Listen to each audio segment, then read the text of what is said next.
When I was in the music conservatorium in Copenhagen, I had this amazing teacher. Every time I made some new music, I went to him and we listened to it together. Simply by sitting in the same room as him, I could kind of hear how he heard my music. And that made me notice a lot of new approaches to make my music.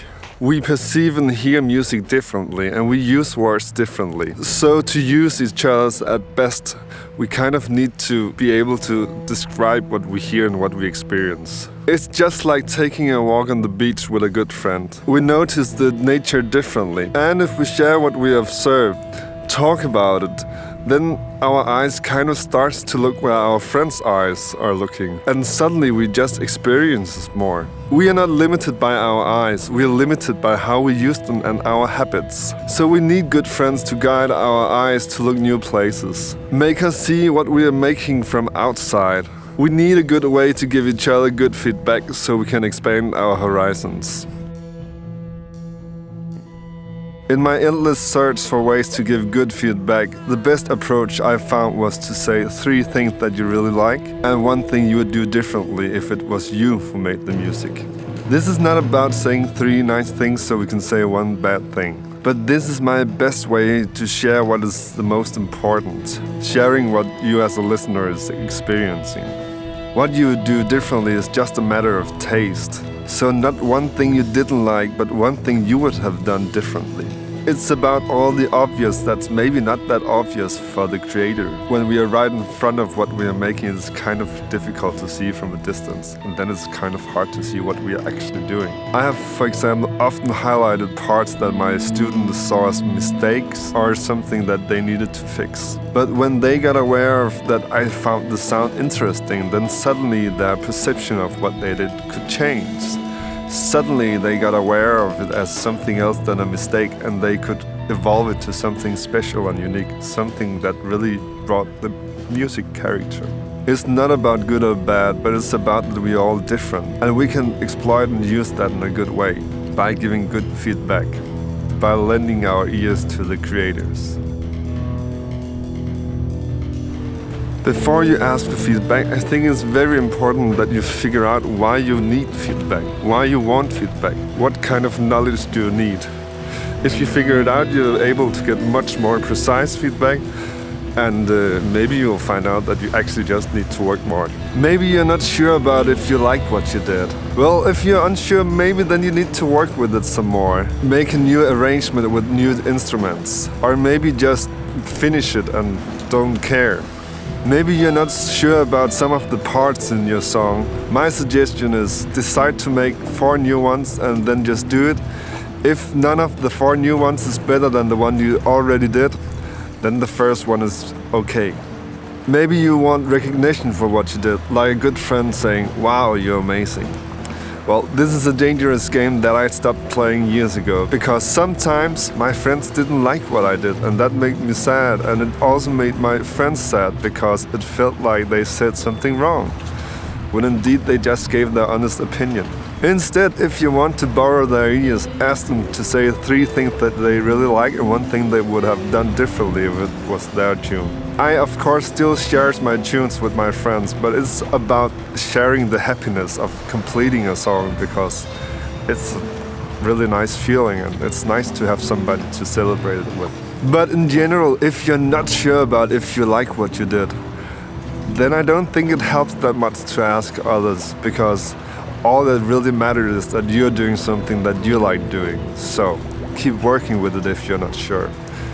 And maybe you don't even need to know. Some of the tunes that I liked the most when I was working with them turned out to be the worst song I have ever written. And the other way around, some of my worst songs that I made is simply my most favorite songs today. So maybe it's all about just completing the songs and then come back to them some month later.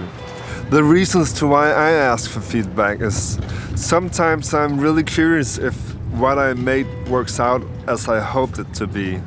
So my questions can be like, how was my singing in this tune? Did I sound like a crybaby?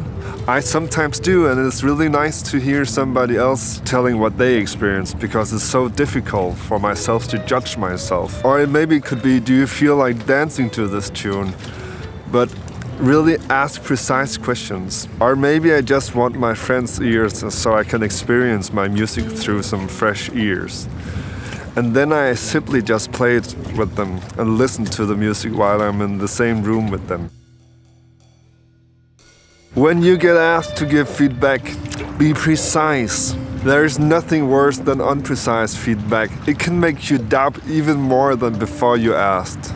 Being precise makes what you say much more interesting for the receiver, and also being precise is a good exercise for you as a feedback giver.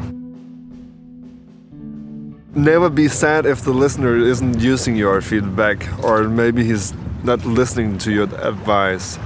Often when I get advice, my mind and my creativity starts to spark, and simply this is my best thing I could ever ask someone to help me with, igniting my creativity.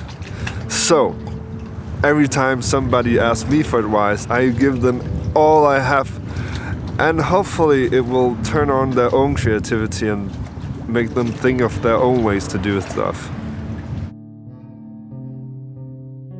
What if you really don't like what you hear? You can always find 3 things that you really like. It could be as simple as, I really like that you did this. I'm so proud that you did this. It could be, I really like the word eggs. I didn't think of how could you use the word eggs in a song. I like that idea. Or it could be, wow, the form is really nice. There are so many options. If you can't find anything nice to say, something that you like, then you have a problem. At least you're not listening. Feedback doesn't fix your problems, but it can help you to fix them yourself. Remember, feedback should be used as an inspiration tool to make you able to see and hear what you did from a new perspective and help you to get in depth with what you're doing. And even if all of your friends says that your music sucks, then it doesn't mean that they're right. As long as you do something that you really like, then I'm sure that you will get somewhere with it. When Igor Stravinsky wrote The Rite of Spring, everybody hated him. At the first concert, the audience got mad, yelled at him, threw things at the stage. They really hated it. But today, it's a masterpiece that we all like and adore. So don't be afraid of not being liked, as long as you do something that you are proud of, something that you like. If you like this video, please subscribe, and if you have any suggestions to a video you would like to see in the future, please let me know. Enjoy!